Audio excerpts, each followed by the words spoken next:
I welcome you all to Major HS Kalsi's Balloi Academy. This is Abhishek, GS faculty at Balloi. Today we are going to discuss History PYQ of 2024 second paper. Let's start. आज हम history के PYQ cover करने जा रहे हैं CDS written examination जो 2024 में second में हुआ था. Let's discuss. Here we go with our first question. तो देखिए पहला क्वेश्चन क्या बोलता है, who among the following stated, किसने एक स्टेटमेंट दिया गया है, who among the following stated a just society is that society in which ascending sense of reverence and descending sense of contempt is dissolved into creation of compassionate society. ये statement किसने बोला है? Options जो बोलते हैं Vinoba Bhave, Bhimrao Ramji Ambedkar, Ram Manohar Lohia and Jayaprakash Narayan. तो basically the statement was said bye, ये बोला गया है डॉक्टर भीमराव अंबेडकर साहब, फादर ऑफ इंडियन कॉन्स्टिट्यूशन. ये क्या बोलते हैं, इनके व्यूज ये इंपॉर्टेंस दर्शाते हैं कि importance of morals in society, कि मॉरल्स बहुत जरूरी है सोसाइटी में. So ability to treat each other, हर किसी को समानता पूर्वक देखने की बात ये कर रहा है सोसाइटी में, इक्वालिटी की बात कर रहा है, अनटचेबिलिटी रिमूवल की बात कर रहा है, इन सब के बारे में ये जोर देने की बात कर रहे हैं. तो answer is B, that is Bhimrao Ramji Ambedkar. और बी आर अंबेडकर साहब के बारे में बात करें तो फादर ऑफ इंडियन कॉन्स्टिट्यूशन भी बोलते हैं इनको, और फर्स्ट लॉ मिनिस्टर थे हमारे इंडिपेंडेंट इंडिया के. विनोबा भावे के बारे में, he started Bhoodan movement in 1951. कहां पे स्टार्ट किया गया था? पुच्चमपल्ली में स्टार्ट किया गया था. So these are the information. Correct answer is B. देखिए इस बार हिस्ट्री में थोड़े स्टेटमेंट बेस्ड क्वेश्चंस भी आए हैं. मौर्यन से क्वेश्चन पूछा गया है, चोला चेरा से क्वेश्चन पूछा गया है. तो आप देखिए मॉडर्न इंडिया से भी, आप फ्रीडम स्ट्रगल से क्वेश्चन पूछा गया है, कैबिनेट मिशन प्लान से क्वेश्चन पूछा गया है. So here we go with the next question, that is Vedanta philosophy. Vedanta philosophy basically Vedanta किसके बारे में बात करता है? आपके उपनिषद के एक्सप्लेनेशन के बारे में बात करता है. तो ये consider the following statement about Vedanta philosophy. So देखिए the Shankara was the founder of Advaita Vedanta. Second statement, the philosophy of Devanta is elaborated by Madhav. Yes, it was correct. Shankara was the founder. Second was philosophy of Devanta was elaborated by Madhav. It is also correct. ये भी बिल्कुल दोनों ही statement correct है. Direct question था Vedanta philosophy से. So here both 1 and 2 is correct. Answer is absolutely correct. यहां पर दोनों ही स्टेटमेंट हमारे करेक्ट होते हैं. सो बेसिकली ये क्या बताना चाहता है Vedanta philosophy? The goal of life is to realise and to manifest in our divinity. उसके बारे में बात करता है. उपनिषद के एक्सप्लेनेशन के बारे में ये बात कर रहा है. जो इनके फाउंडर हैं वो शंकरा हैं, वो the founder of Advaita and Vedanta, and the philosophy of Vedanta was elaborated by Madhav. Madhav ने इसको एलोबरेट किया है. तो here both the statement is correct. Both 1 and 2 is correct. जिस तरीके से आप क्वेश्चंस को देख रहे हैं हिस्ट्री में, सीडीएस में जो पेपर का लेवल था वो मॉडरेट से डिफिकल्ट लेवल की तरफ पेपर गया है. सो व्हाट जो मेरा एनालिसिस बोलता है, दो पेपर मॉडरेट से डिफिकल्ट की तरफ गया है. इसमें आपको ये चीजें याद रखनी है. इसमें 2-3 चीजें और याद रखनी है. इसमें जो क्वेश्चंस उठाए गए हैं वो एनसीईआरटी से डायरेक्ट उठाया गया. आप स्टेटमेंट आप उठा के देखें, जो स्टेटमेंट की बात कर रहे हैं तो स्टेटमेंट डायरेक्टली उठाए गए हैं एनसीईआरटी से. इसलिए आपको एनसीईआरटी पढ़ना बहुत जरूरी है क्लास 11th और 12th की. वहां से क्वेश्चन डायरेक्टली उठाए गए हैं. ठीक, इसमें कई बार इसमें एक और स्टेटमेंट आया कि डलहौजी में बोला गया है कि one day this cherry will come into our mouth. तो ये किसने बोला है? डलहौजी ने बोला है. किस स्टेट के लिए बोला है? ये अवध के लिए बोला है. ये डायरेक्ट क्वेश्चन इसमें पूछा गया है. वेदांता फिलॉसफी हो गया. ठीक है, आप ये वाला जो पहला वाला क्वेश्चन है इसको थोड़ा टफ था, लेकिन आप इस सोसाइटी के बारे में पढ़ेंगे ना तो आपको एसेंस निकल के आएगा. ये क्या सोसाइटी के बारे में, इक्वालिटी की बात कर रहा है, मॉरल ड्यूटीज के बारे में बात कर रहा है. तो आप ऑप्शन से इजीली एलिमिनेट कर सकते हैं कि जिन्होंने अनटचेबिलिटी, इक्वालिटी और मॉरल्स वैल्यूज की बात की गई है तो वो भीमराव अंबेडकर साहब ने इसकी बात की गई है. तो आप एलिमिनेशन के माध्यम से क्वेश्चन को सॉल्व कर सकते हैं. In this paper what happened, elimination technique is very useful and elimination is very important in this examination. आप एलिमिनेशन से क्वेश्चन कर सकते हैं. Same way Vedanta philosophy direct NCERT से क्वेश्चन उठाया गया है, तो आप क्वेश्चन डायरेक्टली भी इसको सॉल्व कर सकते हैं. थर्ड क्वेश्चन की बात करें, the distribution of charkha on wide scale among the people was decided by. किसके द्वारा डिसाइड किया गया था डिस्ट्रीब्यूशन ऑफ चरखा? सो बेसिकली गांधी जी ने बहुत प्रमोट किया था चरखा को कि, और इन्होंने जो कांग्रेस की मेंबरशिप थी उसके जो मेंबरशिप फी थी उसको भी बहुत रिड्यूस किया था, प्रमोट चरखा किया था। ठीक है, तो इसमें खादी को प्रमोट करने की बात की गई थी। तो the distribution of charkha on wide scale among the people were decided by Congress working committee 1919, all India Congress committee 1921, Mahatma Gandhi at start of Dandi march and all India Congress committee in 1947। देखिए ये क्वेश्चन जब चरखा की बात करे तो फ्रीडम स्ट्रगल की बात कर रहा है। मुझे इस क्वेश्चन के बारे में जानकारी नहीं है, लेकिन मैं एलिमिनेशन से ये क्वेश्चन करूंगा। देखिए 1947 में आप डिस्ट्रीब्यूशन ऑफ चरखा करेंगे नहीं, क्योंकि उस समय इंडिपेंडेंस हो गया था। ठीक है, महात्मा गांधी स्टार्टेड दांडी मार्च, जी नहीं, Mahatma Gandhi return to India in 1950। जब 1915 में आएंगे तो 1930 में दांडी मार्च स्टार्ट किया था, उस समय इसको क्यों प्रमोट करेंगे? तो इनिशियली गांधी जी ने नॉन कॉपरेशन से पहले ही इसको स्टार्ट करना स्टार्ट किया गया था। तो आप कहीं ना कहीं ऑप्शंस पे जा सकते हैं, that is called Congress working committee, the correct answer of 1919। What happened in this Congress working committee decided the distribution of charkha and promote the use of khadi at wide scale. And in this what happened, Gandhi ji also reduced the fees of joining the Congress. So correct answer over here is A. तो इस तरीके से मैं elimination के माध्यम से question पूछूंगा कि एलिमिनेशन से मैं किस तरीके से करेक्ट आंसर पूछ सकता हूं। देखिए पूरा जो पेपर है वो आपका नॉलेज बेस्ड तो है ही, कि हाँ आपको नॉलेज तो चाहिए ही चाहिए इस पेपर में। Along with this you need to have some elimination method. आपको एलिमिनेशन मेथड से पेपर सॉल्व करना है। With the help of this elimination technique you can solve this paper at very good marks. आप बहुत बढ़िया तरीके से 75% 80% क्वेश्चन आप इजीली सॉल्व कर सकते हैं। तो correct answer is Congress working committee at 1990।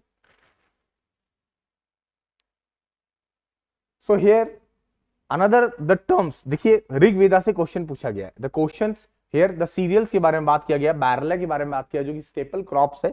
ये बोला गया है कि इसको किस टर्म से ऋग्वेदा में डिफाइन करते हैं। अगर आप ऋग्वेदा की बात करें तो ऋग्वेदा का जो टाइम पीरियड था ना वो 1500 बीसी से लेके 1000 बीसी तक था। ठीक है, इसमें हम क्या पढ़ते हैं, इसमें हम अर्ली वैदिक में जो ऋग्वेदा बात करते हैं, इसमें हम लोग ऋग्वेदा की बात करते हैं, that is called arrival of Aryans की बात करते हैं। ठीक है, इसमें ऋग्वेदिक है। इसके बाद लेटर वैदिक का जो टाइम पीरियड आता है, जो दूसरा बात होती है, that is called letter Vedic. उसका जो टाइम पीरियड है that is 1000 BC to 600 BC. So this was the time period of later Vedic age. तो इसमें क्या बोला जा रहा है, सीरियल्स के बारे में बोला जा रहा है, बार्ले के बारे में बात की जा रही है कि जो बार्ले जो कि एक स्टेपल क्रॉप है उसको ऋग्वेदा में किस तरीके से दर्शाया गया। ऑप्शन ए बोलते हैं गोधुमा एंड विरी, यवा and धान्या, tila and khala, and priyangu and shyamaka. So here जो सीरियल्स के बारे में बात की गई दैट इज यावा एंड धान्य। यवा के तौर पे सीरियल्स जो बार्ले को ऋग्वेदिक में टर्म किया गया है। आप सीडीएस में आप इस क्वेश्चन को देखें तो ऋग्वेदिक से कई बार क्वेश्चन पूछा गया है। ऋग्वेदिक से जो अर्ली आर्यंस का सेटलमेंट था वो सप्ता सिंधु रिवर पे था, और Sapta Sindhu river the land of 7 rivers की बात कर रहे हैं। उसमें एक directly last to last year question पूछा गया था, द फेमस 10 बैटल, जो 10 राजन वार हुआ था वो रावी नदी पे हुआ था। उस समय रावी नदी को किस नाम से जाना जाता है? ये क्वेश्चन सीडीएस का डायरेक्ट पीवाईक्यू था। उस समय पूछा गया था कि रावी नदी को उस समय पुराने युग में ऋग्वेदिक काल में किस नाम से बुलाया जाता है? तो ऋग्वेदिक में रावी रिवर को परुषिनी रिवर से बुलाया जाता है। परुषिनी रिवर पे the famous 10 battle king 10 Rajan war battle was fought.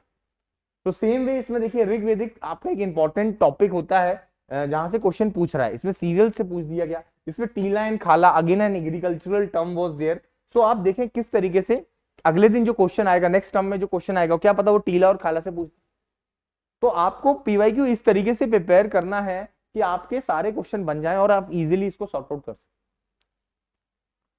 सो मैं आपको हर चीज बता रहा हूं कि ये जो पेपर था ना वो कॉम्बिनेशन था, मतलब मिक्सचर था। आप कह सकते हैं कि एंशिएंट का वेटेज दिया गया, मॉडर्न का वेटेज दिया गया, मेडिवल से वेटेज कम दिया गया। मेडिवल से कुछ ही चैप्टर से क्वेश्चन पूछे गए हैं, वो चैप्टर्स में लास्ट ऑफ द क्लास इसके बाद आपको डिस्क्लोज भी करूंगा कि कहां कहां आपको इंपॉर्टेंस देना है, कहां कहां एम्फसाइज आपको करना है।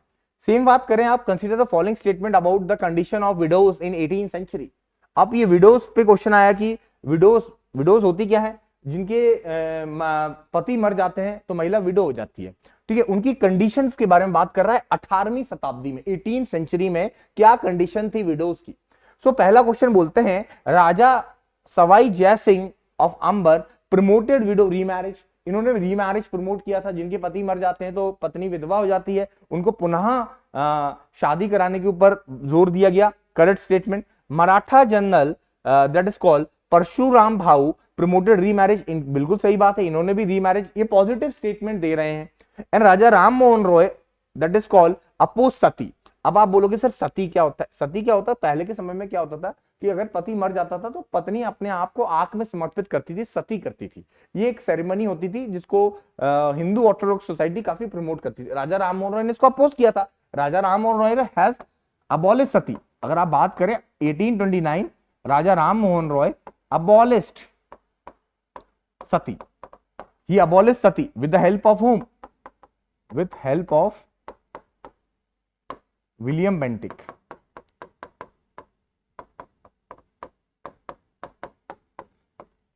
अबॉलिश सती 1829। तो again the statement is correct. तो यहां पर तीनों स्टेटमेंट एक पॉजिटिव स्टेटमेंट की बात कर रहे हैं। देखिए यूपीएससी में आप एक चीज समझें, जो भी स्टेटमेंट पॉजिटिव नोट दे रहा है, पॉजिटिव कनोटेशन की तरफ जा रहा है, वो स्टेटमेंट सही हो रहे हैं मैक्सिमम। ये मैं नहीं बोल रहा हूं, आप पुराने 10 साल के पेपर उठा के देखें और एनालाइज करें।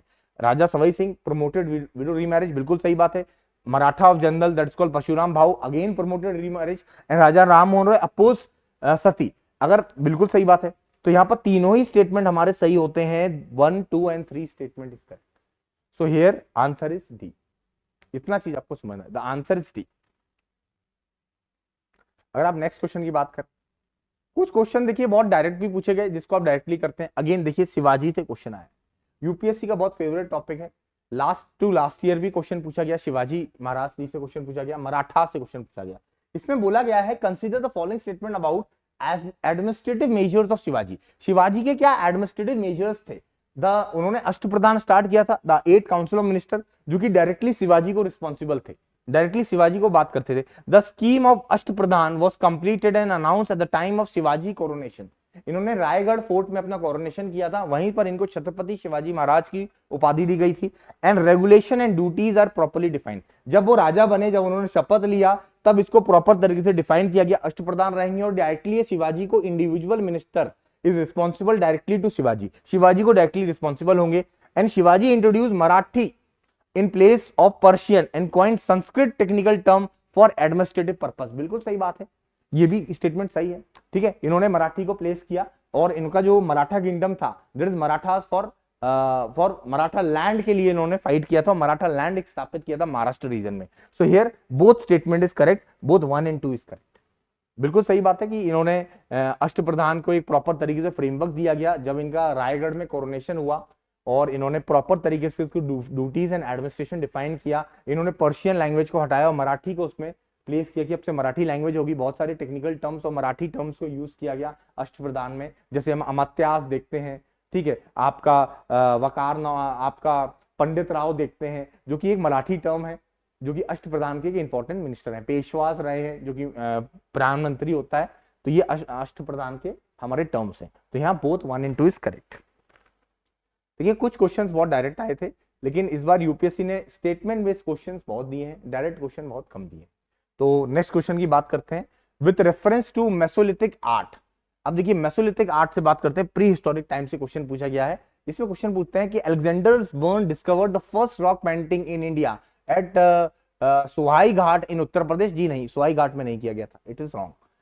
नेक्स्ट क्वेश्चन की बात करें, फर्स्ट स्टेटमेंट गलत होती है। Bhimbetka rock painting were discovered by V S Wakankar and notice the rock art of train window while traveling from Bhopal to Itarsi and got off at nearest railway station to explore the site। देखिए direct statement VS Walker, ये NCERT का statement, NCERT में बिल्कुल दिया गया है। Bhimbetka painting जो कि आपके मध्य प्रदेश में रायसेन डिस्ट्रिक्ट में पड़ती है, भोपाल के पास में, वहां से इसको उठाया गया था। और ये बोला गया था when he was travelling from Bhopal to Itarsi, तो he saw that art of painting and suddenly he got off at nearest railway station to explore the further site। second statement is correct। the painting and the engraving मतलब जो पत्थर पे जो art की जाती है लिख लिख के, उसके बारे में बात कर रहा है। do not exist in same shelter in the rock of art of Orissa. जी नहीं, ये भी स्टेटमेंट गलत है। बोला कि सेम शेल्टर उस समय नहीं, जो उड़ीसा की बात कर रहा है, उड़ीसा का कोई मतलब नहीं है इसमें। So here the second statement is correct, answer is only B. Two statement is correct. ठीक है, जब मैंने पहला कार्ड दिया I will eliminate the option, अगर मुझे पता कि पहला स्टेटमेंट गलत है तो I will eliminate the option A, I will eliminate the option D, then I will come with option B और C. Third statement will be wrong, the correct answer is B. तो करेक्ट आंसर इज बी, आपका answer B correct है। Next की बात करते हैं। So here again the stupas से question पूछा गया है, आपके बुद्धिज्म से क्वेश्चन पूछा गया है। In the decoration of stupas what does the kilanjikini refers, kilanjikini refers किसको बोला गया है, तो ये किसको बोला गया है। So basically here the creepers sowing the ornaments and textile, बिल्कुल गलत बात है, ये तो बात नहीं किया गया है। The squares and saris, mango sheaf pendant, a garland of thousand lotus flower, the correct answer is garland of thousand lotus flower. देखिए जो स्तूपा बनाया गया था, इस तरीके से स्तूपा बनाया जाता है, the way stupa was form, यहाँ से स्टेयर्स देखिए स्तूपा बनाया जाता है। यहाँ पर बुद्धास के प्रीवियस लाइफ की स्टोरीज हैं, बुद्धास के जो सिंबल्स उसके लाइफ से एसोसिएटेड हैं उसके बारे में डिपिक्शन की बात की जाती है बुद्धास के। तो ये basically thousands of lotus flower, garland of lotus flowers was there, the correct answer is over here is D. तो इसको दर्शाया गया है, that is answer D is correct. Creepers वाला नहीं होगा, द स्क्रेव्स इन सारीज नहीं होगा, मैंगो शेप पेंडेंट भी नहीं होगा। Next question. So here lion capital of Sarnath की बात कर जा रहे हैं, which of the following is correct component of lion capital of Sarnath. तो लायन कैपिटल ऑफ सारनाथ से क्वेश्चन पूछा गया है, द शैफ्ट और द टॉल टेम्परिंग कॉलम की बात कर रहे हैं, the elliptical top part of the abacus devote to any carving, the overflowing inverted petals below the abacus. तो लायन कैपिटल जो हमने सारनाथ से लिया है, so here both statement, all the statement is correct, D statement 1 2 3 statement is correct। so lion capital Sarnath के बारे में बोला जाता है, शेफ्ट बोलते हैं जो बनता है शेफ्ट वाला, स्तंभ यस्ती बोलते हैं, वो टेम्परिंग कॉलम का होता है। Correct statement. The elliptical top part of abacus devote any carving, carving के बारे में बात कर रहा है। The overflowing inverted petals below the abacus, ये भी बात बिल्कुल सही बोली जा रही है। जब आप लायन कैपिटल को इस तरीके से देखते हैं, जो लायन कैपिटल बनता है उस तरीके से बात कर रहे हैं, यहाँ पर शेर का इमेज वगैरह होता है, तो उस तरीके से इसको बनाया गया है। So here the correct answer is 1 2 and 3। देखिए हम पीवाईक्यू डिस्कस कर रहे हैं, आपको करेक्ट आंसर्स भी बता रहे हैं जिससे कि आपको दिक्कत ना आए। मॉडर्न इंडिया से डायरेक्ट क्वेश्चन पूछा गया है, consider the following event leading to independence. अब देखिए इसमें अरेंज करने की बात की जा रही है, आप क्वेश्चन को पढ़ें और फिर क्वेश्चन को अटेम्प्ट करें, आप अपने आप क्वेश्चन को कर सकते हैं। लखनऊ पैक्ट की बात कर रहे हैं, return of Subhash Chandra Bose in India, Cripps mission की बात की जा रही है, नेवल म्यूटनी की बात की जा रही है। देखिए लखनऊ पैक्ट की बात करें, लखनऊ पैक्ट दैट इज 1916 में किया गया, return of Subhash Chandra Bose in India 1921 और फिर उन्होंने मूवमेंट ज्वाइन किया। क्रिप्स मिशन आपका दैट इज 1942 में आया, नेवल म्यूटनी आपकी 1946 में आई। So here with what will be your correct answer? Your correct answer will be 1 2 3 4। Subhash Chandra Bose की बात करें, आपके लास्ट ईयर एनडीए क्वेश्चन में सुभाष चंद्र बोस की बुक्स के बारे में पूछा गया था, what all books and newspaper he started Subhash Chandra Bose.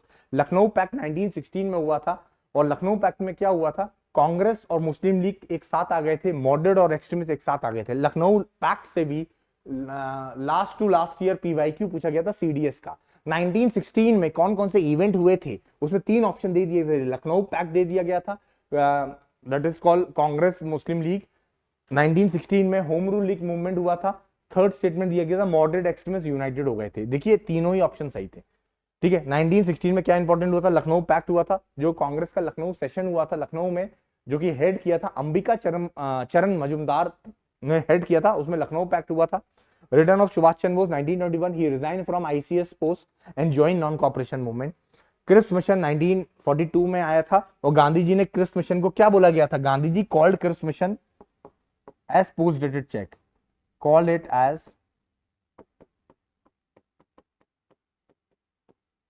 Post dated cheque, इसको पोस्ट डेटेड चेक बोला गया था। नेवल म्यूटनी जो हुई थी हमारी, ठीक है, HMS तलवार, और जो इनिशियल फ्रीडम स्ट्रगल की बात करें, the correct answer is 1 2 3 4। Next की बात करते हैं, which among the following was the famous for their metal casting skill and used to cast excellent matched lock during medieval times. ठीक है, ये बोला जा रहा है, देखिए थोड़ा टफ क्वेश्चन है, ऐसे क्वेश्चन डायरेक्टली आ जाते हैं तो आपको स्किप भी करना है, अटेम्प्ट नहीं लेना है जब तक आपको फुल फ्लेज आपको नहीं पता। इसमें बोला जा रहा है कि कौन सा चीज ऐसा फेमस था जो कि अपनी मेटल कास्टिंग स्किल के लिए जाना जाता था and used to cast excellent match locks during medieval times. Marathas, Rajput, Ahoms और गोंड। अब बात करें मराठा जो कि आपके महाराष्ट्र रीजन में है, राजपूत आपके northern western part Rajasthan region में है, अहोम्स बेसिकली और Assam part north east part, Gond आपकी मध्य प्रदेश की प्रजाति है, उसके बारे में बात कर जा रहे हैं। कौन अपनी स्किल के लिए, इसका जो करेक्ट आंसर है वो है सी, दैट इज अहोम। अभी रिसेंटली हमारी 43rd यूनेस्को हेरिटेज साइट्स है मोएडम्स, जो कि असम से मिली हैं, जो असम के किंग और क्वीन की क्या है बरियल साइट्स है, तो वो भी न्यूज में भी था। अहोम्स में जो है 43rd यूनेस्को हेरिटेज साइट हमारी मिली है, that is Moidams of Assam. तो इसमें जो एक्सीलेंट वर्क है मेटल कास्टिंग स्किल्स का, that is done by Ahoms. The correct answer is सी।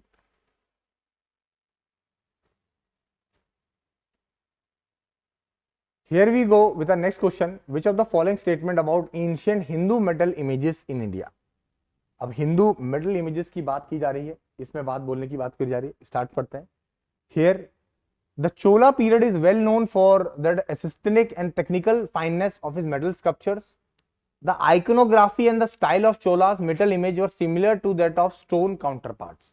तो इसमें क्या बोला जा रहा है, एंशियंट हिंदू इमेज की बात की जा रही है। एंशियंट टाइम्स में हिंदू का जो मेटल इमेज था वो किस तरीके से होता था, ये हमने बिल्कुल देखा कि जो चोला की जो फाइनेस्ट आर्ट थी वो हमको मेटल स्कल्पचर्स में देखने को मिलती है, और the same way the style of Chola metal age were similar to their stone counterpart. जैसा वो मेटल का फ्रेमवर्क में जो इमेज बनाते थे हिंदू गॉड की, द सेम काउंटर पार्ट हमको उनके स्टोन में भी आपको देखने को मिलता है। So again both 1 and 2 is correct answer. देखिए संगम एज से क्वेश्चन सीडीएस में आ ही रहा है, जो कि पांड्यास के टाइम में थी। सेकेंड टाइम जो आपको बोले हम चोलास, चेरास, पांड्यास से भी क्वेश्चन आ रहा है। संगम में चोला, चेरा, पांड्यास, विजयनगर एम्पायर।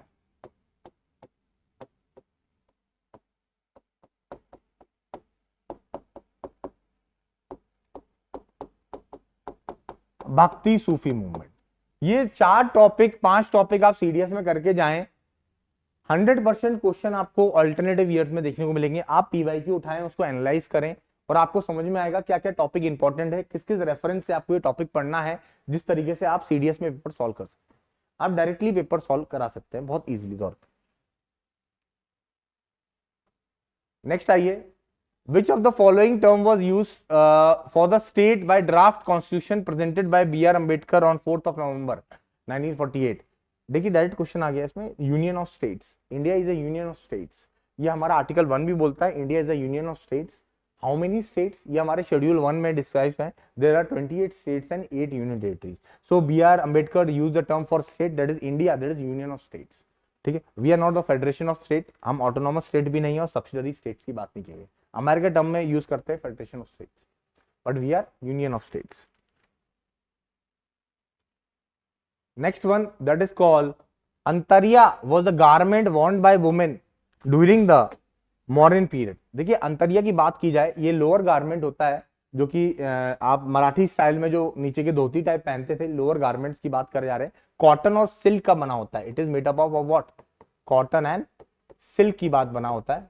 ये बेसिकली लोअर बॉडी गारमेंट होता है एंशियंट इंडिया के टाइम पे, और ये बेसिकली क्या होता है, made up of strips that tie together at waist and the count. जो आप बोलते हैं ना मराठी स्टाइल में जो हम लोग धोती पहनते थे, कपड़ा पहनते थे, वुमेन्स भी पहनते थे, जेंट्स भी पहनते थे, ये उनकी बात बोली जा रही है। कॉटन और सिल्क की तरह होता था, made up of stick that is sewn together और tied at waist with the cord, जिसको चलने में दिक्कत ना हो, लोअर गारमेंट्स होता था, उसकी बात ये की जा रही है।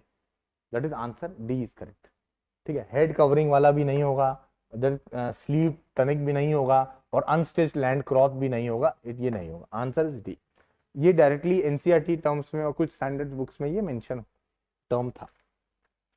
देखिए सीडीएस का लेवल थोड़ा बढ़ाया है, आप ये नहीं बोल सकते कि सीडीएस में डायरेक्ट क्वेश्चन आपको देखने को मिलेगा कि आप कर लोगे, थोड़ा बहुत आपको पढ़ना पड़ेगा, एनसीईआरटी को रेफरेंस लेना पड़ेगा, कुछ क्लास मटेरियल को रेफरेंस करना पड़ेगा, मल्टीपल पीवाईक्यू सॉल्व करने पड़ेंगे, टेस्ट पेपर का एनालिसिस करना पड़ेगा, कहां से क्वेश्चन आ रहा है। With reference to Utpala dynasty of Kashmir, देखिए बहुत ही टफ क्वेश्चन है, उपाला डायनेस्टी से क्वेश्चन पूछ दिया गया। देखिए Avanti Varman was the founder and devoted his energies to the economic upliftment of his subject की बात कर रहा है। Avanti Varman period in Kashmir was known for engineering operation under his minister Surya, resulting in enormous increase of grain and fall of price. ये Utpala dynasty की बात करते हैं, जो कि जो फाउंडर थे अवंती वर्मन की बात कर रहे हैं। Here the correct answer is both 1 and 2। इन्होंने काफी इंजीनियरिंग वर्क्स की बात की थी, बहुत सारा लाइफ स्टाइल को बहुत इजी वे में किया था, और बहुत सारा इंक्रीज ऑफ ग्रेन की बात की गई थी एंड फॉल इन प्राइसेस, क्योंकि जब आप बहुत चीजों की मात्रा बढ़ा देंगे तो जाहिर सी बात है वो चीजें सस्ती मिलना स्टार्ट हो जाएंगी। So here both 1 and 2 is correct answer. देखिए मॉडर्न एडमिनिस्ट्रेशन से दूसरा तीसरा क्वेश्चन, ये बोला जा रहा है consider the following pair of high offices concern department in modern administration. Modern administration की बात करें तो मॉडर्न जो पीरियड था वो चंद्रगुप्त मौर्य ने स्टार्ट किया था, फिर उनके बाद उनके सक्सेसर आए थे दैट इज कॉल्ड बिंदुसार, फिर उसके बाद नेक्स्ट सक्सेसर अशोका आए थे। तो उनका बहुत ज्यादा एडमिनिस्ट्रेशन में बहुत ज्यादा रोल था। अब देखिए ये क्वेश्चन हर बार जब भी आप क्लास भी पढ़ते हैं, कहीं से बुक्स में देखते हैं, तो मॉडर्न एडमिनिस्ट्रेशन की काउंसिल ऑफ मिनिस्टर के बारे में बात की जाती है, समर्था के बारे में बात करती है, द्वारिका के बारे में बात की जाती है, अक्षण पद की बारे में बात करती है, सनी दत्ता के बारे में बात करती है। सनी दत्ता जो टर्म है ना, ये एनडीए में पूछा गया है। सनी दत्ता किसके बारे में बोले? ट्रेजरी के बारे में बोला है, जो रेवेन्यू वगैरह देखते हैं। ठीक है, आकाश पालताला रिकॉर्ड कम ऑडिट ऑफिसर है, बिल्कुल सही बात। द्वारिका क्या है? Chief of army. अरे द्वारिका चीफ ऑफ आर्मी नहीं है, द्वारिका क्या है? अटेंडेंट ऑफ पैलेस है, the chief attendant of palace, he is a chief attendant of palace.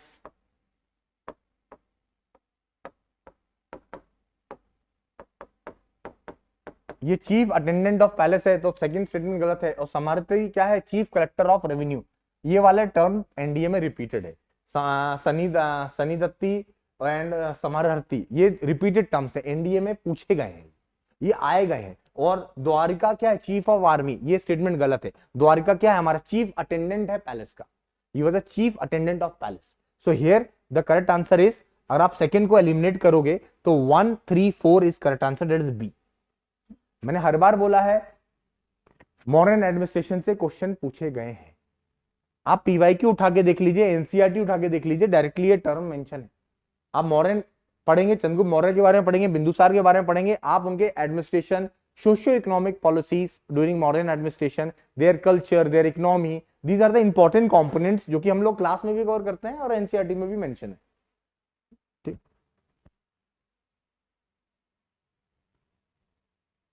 देखिए मैंने आपको क्या बोला, मॉडर्न इंडिया से क्वेश्चन भी आया था। Which kingdom described governor general lord Dalhousie a cherry dead will drop one day into our mouth. ठीक है, ये चीज बोली गई थी। ये कब बोला गया था स्टेटमेंट डलहौजी के लिए?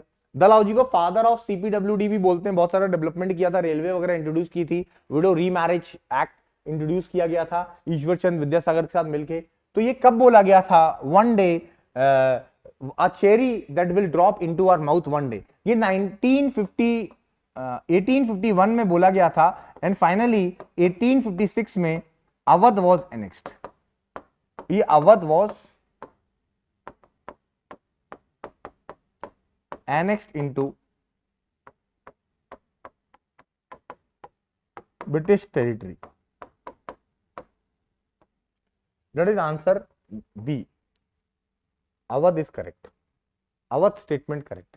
तो ये अवध को लेके बोला गया था। इन्होंने रेलवे वगैरह भी इंट्रोड्यूस किया था, जो पहली रेलवे थी बॉम्बे टू ठाणे चली थी। ठीक है, इन्होंने विडो रीमैरिज एक्ट भी इंप्लीमेंट कराया था ईश्वर चंद विद्यासागर के साथ मिलके। फादर ऑफ सीपीडब्ल्यूडी बोलते हैं, मतलब इन्होंने काफी ज्यादा रिफॉर्म किए थे, टेलीग्राम वगैरह इंट्रोड्यूस किया था, रेलवे इंट्रोड्यूस की थी, रोड्स वगैरह बहुत इंप्रूव किए थे। और ये स्टेटमेंट डलहौजी के द्वारा दिया गया था। और इनकी फेमस डॉक्ट्रिन ऑफ लैप्स भी इन्होंने इंट्रोड्यूस किया था। डॉक्ट्रिन ऑफ लैप्स क्या बोलता है कि गोद लिया हुआ पुत्र गद्दी पे नहीं बैठ सकता। अगर गोद लिया हुआ पुत्र गद्दी पे बैठेगा तो उस किंगडम की टेरिटरी को ब्रिटिश एनेक्स कर लेगा। इसके चलते बहुत सारी टेरिटरी ब्रिटिश के अंदर मिला दी गई। फॉर एग्जांपल आपका झांसी, नागपुर, सतारा, संबलपुर, जेतपुर, तो all this territory merge into British. This is what the expansion policy. हम एक्सपेंशन पॉलिसी में पढ़ते हैं डॉक्ट्रिन ऑफ लैप्स वगैरह, जो डलहौजी ने इंट्रोड्यूस किया था। और ये जो term the cherry that will drop, ये चेरी है, एक ना एक दिन हमारे मुंह के अंदर गिरेगी, ये अवध के लिए इंट्रोड्यूस किया था। तो Jhansi was annexed in doctrine of lapse. So आइए again a direct question, census in India के बारे में बात बोल रहे थे। Which of the following statement with reference to census in India is correct? The first all India census was attempted, बिल्कुल सही बात है, 1872 में किया गया था। और from 1881 decennial census become regular features, और फिर इसको रेगुलरली करने की प्रक्रिया चालू कर दी गई थी और इसको हर 10 साल में शुरू किया गया था। Both 1 and 2 is correct, that is both 1 and 2 is the correct answer. Census मतलब जनगणना, कितनी आबादी है, क्या है। Come to this question, again modern India से क्वेश्चन पूछा गया है। देखिए स्टेटमेंट बेस्ड क्वेश्चन जितने आएंगे आपको बहुत इजीली तरीके से आप इसको सॉर्ट आउट कर सकते हैं और सॉल्व कर सकते हैं, ज्यादा इसमें परेशानी की बात नहीं है। क्वेश्चन बोला जा रहा है विच of the following statement is correct, कौन सा स्टेटमेंट इसमें करेक्ट है। आप आराम से स्टेटमेंट पढ़ें और मैं आपको सॉल्व करना बताता हूं। During the second round table conference, जब सेकेंड राउंड टेबल कॉन्फ्रेंस चल रही थी 1931 से, जो कि लंदन में हो रही थी, British government refuse to accept the basic nationalist demand for freedom. अरे इसकी तो बात ही नहीं चल रही थी। वहां पर जैसे ही मीटिंग स्टार्ट हुई, बी आर अम्बेडकर साहब ने डिमांड कर लिया separate electorate for depress class, और गांधी जी फेवर में थे नहीं, बिल्कुल भी फेवर में नहीं थे। तो ब्रिटिश तो गवर्नमेंट एक्सेप्ट की बात तो छोड़िए, जब बात शुरू हुई उससे पहले ही दिक्कत आ गई। India was granted dominance status in 1932। अरे भैया डोमिनेंस स्टेटस की तो बात ही नहीं हो रही। डोमिनेंस स्टेटस की बात तो वो 1940 में अगस्त ऑफर में कर रहे थे, हम आपको डोमिनेंस स्टेटस दे देंगे, ये कर देंगे, वो कर देंगे, बातचीत नहीं हो रही है इसमें। Viceroy Lord Willingdon adopted a policy of reconciliation with Congress, बिल्कुल गलत बात है भाई, ये तो हुई नहीं। Second round table conference fail हो गई, तो लॉर्ड इरविन थे वो रिप्लेस हो जाते हैं और लॉर्ड विलिंगटन बन जाते हैं new viceroy. The civil disobedience movement was started with breaking of salt law, बिल्कुल सही बात है। सिविल डिसोबीडियंस मूवमेंट जो दांडी मार्च है वो स्टार्ट किया गया था with the breaking of salt law, और फिर हमारा दांडी मार्च स्टार्ट हुआ गया था कहां से, फ्रॉम साबरमती आश्रम टू दांडी, और फिर हमारा formal declaration of civil disobedience movement हुआ था, breaking of salt law, non payment of taxes, non payment of chowkidari taxes, ठीक है, बॉयकॉट ऑफ ब्रिटिश गुड्स, ठीक है, bonfire of British goods, boycott of school colleges, ये सारी चीजें हमने स्टार्ट की गई थी। तो इसमें अगर हम बातचीत करें तो पहला गलत है, दूसरा गलत है, तीसरा गलत है, correct answer will be your 4, B answer is correct. ये चीजें आपको ध्यान में रखनी, ठीक है। तो आंसर 4 करेक्ट हो जाता है, जो कि हमारा B option. Again cabinet mission plan से क्वेश्चन पूछा गया है। देखिए अगर आप बोले consider the following statement about cabinet mission plan, देखिए मॉडर्न का वेटेज काफी दिया गया है। लास्ट टाइम मॉडर्न का वेटेज कम था, लोग बाग बोले मॉडर्न नहीं पढ़ेंगे, एंशिएंट एंशिएंट एंशिएंट, मेडिवल पढ़ने लगे। अब मेडिवल का वेटेज कम दे दिया गया, हार्डली 1 या 2 क्वेश्चन पूछा गया, एंशिएंट से क्वेश्चन पूछा गया है। अगर आप एंशिएंट की बात करें तो बुद्धिज्म से स्तूपा से क्वेश्चन आ गया, ठीक है, आपके ऋग्वेदा से क्वेश्चन आ गया, आपके मौर्यन से क्वेश्चन आ गया, आपके चोला से क्वेश्चन आ गया। तो आप देखिए किस तरीके से एंशिएंट का वेटेज अभी भी बरकरार है सीडीएस के जीके पेपर, और मॉडर्न को भी एक बार अपलिफ्टमेंट दिया है फिर से। कैबिनेट मिशन प्लान की बात करते हैं जो कि 1946 में आया था, और 3 मेंबर बॉडी थी। इसमें 3 लोग आए थे, कौन कौन आया था, एवी अलेक्जेंडर आया था, पैंथिक लॉरेंस आए थे, एंड स्टिनफोर्ड क्रिप्स आए थे। These are the 3 member body. ये तीनों के तीनों कैबिनेट मिनिस्टर थे ब्रिटिश पार्लियामेंट में, और ये क्या बात करने आए थे जरा ये चीज समझो। ये बोले it was sent to India in 1946 to negotiate the transfer of power to the Indian leader. ये बात बोला जा रहा है कि भैया ये आए थे ट्रांसफर ऑफ पावर की बात करने। Second, it propose 2 tier federal plan with conceding the largest measure of regional autonomy. Second statement, there was to be the federation of province and state alongside with federal centre. The individual province were allowed to form a regional union in which they could surrender some of their power with mutual agreement। तो ये वाली चीज इसमें बोली जा रही है कि म्यूचुअल एग्रीमेंट से कुछ पावर आप ट्रांसफर कर सकते हैं।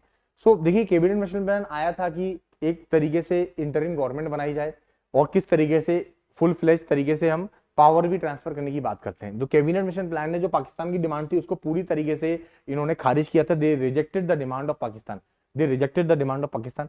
सो ये बिल्कुल बात है 1946 में बोला गया था टू नेगोशिएट और transfer of power with the Indian leaders, but it propose 2 tier federation. नहीं भाई, ये तो बिल्कुल नहीं बोला गया था 2 टायर फेडरेशन।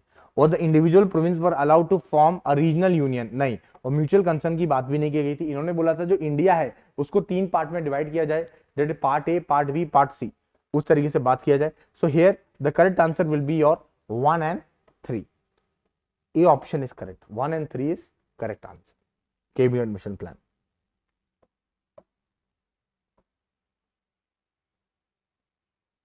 नेक्स्ट क्वेश्चन की बात करते हैं।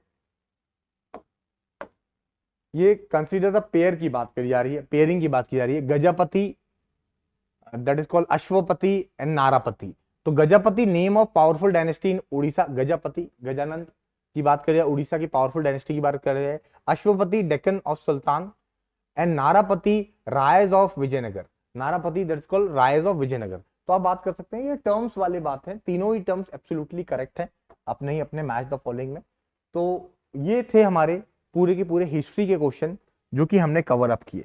अब मैं आपको कुछ चीजें हिस्ट्री में बताना चाहता हूं कि हिस्ट्री में जो वेटेज है एग्जामिनेशन का वो बरकरार रखा गया है। एंशियंट और मॉडर्न अपने लेवल पे ही है, वहां से मैक्सिमम क्वेश्चन आ रहे हैं। मिडिवल का वेटेज थोड़ा कम है, स्टार्टिंग से भी कम था, बीच में कुछ कुछ क्वेश्चन बढ़ाए गए लेकिन लिमिटेड पैचेस में बढ़ाए गए। फॉर एग्जांपल आपको चोला चेरा पांड्याज आपको अर्ली मिडिवल में आपको देखने को मिलेगा, जो कि हम लोग एंशियंट में कवर करते हैं। और सेकंड चीज विजयनगर एम्पायर, मराठा शिवाजी के बारे में कुछ क्वेश्चन आ रहा है, बहामनी किंगडम के बारे में जो क्वेश्चन आ रहा है, तो ये क्वेश्चन मिडिवल में वेटेज में बढ़ रहे हैं। तो आपको इतना ही चीज इसमें करनी जा रही है। हमको मुगल से क्वेश्चंस देखने को कम मिल रहे हैं। लास्ट ईयर मुगल से भी क्वेश्चन पूछ दिया गया था, डायमंड के बारे में पूछ दिया गया था, मेडिवल टर्म में उसको क्या बोलते हैं, ठीक है, वैसे वाले क्वेश्चन आपको देखने को मिल रहे हैं। तो आपको एंशियंट और मॉडर्न को इंटैक्ट करना है। फ्रीडम स्ट्रगल से हमको काफी 4-5 क्वेश्चन देखने को मिले, कैबिनेट मिशन प्लान से देखने को मिला, आपका क्रोनोलॉजिकल ऑर्डर से हमको क्वेश्चन काफी समय के बाद देखने को मिला। तो ये तरीके से हमने सारे क्वेश्चंस को कवर किया। So I hope you understand this lecture. Thank you and have a nice day. जय हिंद।